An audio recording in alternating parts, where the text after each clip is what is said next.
বাদাম, পোস্তা দানা, পেঁয়াজ, কাঁচামরিচ একসাথে ব্লেন্ডার করব, বিরিয়ানি রান্না করব। ব্লেন্ডার করে নিছি। টমেটো, কাঁচামরিচ, পেঁয়াজ দিয়ে দিছি, তেজপাতা, এলাচ, দারচিনি। এখন পরিমাণ মতো আদা বাটা দিব, বিরিয়ানি রান্না করব। পরিমাণ মতো আদা বাটা দিলাম, টক দই দিয়ে দিলাম, ব্লেন্ডার করা সব কিছু একসাথে দিয়ে দিব।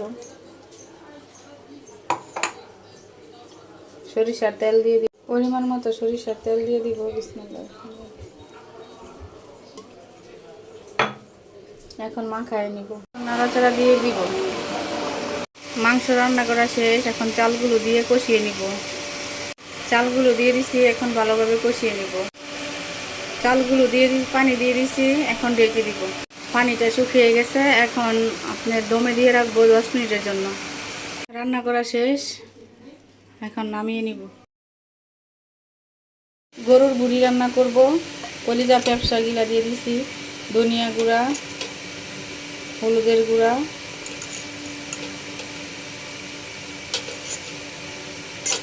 লবণ পরিমাণ মতো,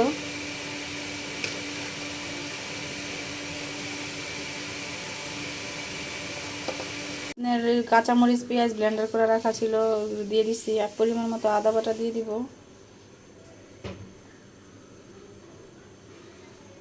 সরিষার তেল দিয়ে দিব, সরিষার তেল দিয়ে দিব।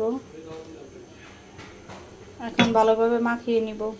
বুড়িটা বসাই দিছি, এলাচ, দারচিনি, তেজপাতা দিয়ে দিলাম, এখন ঢেকে দিব।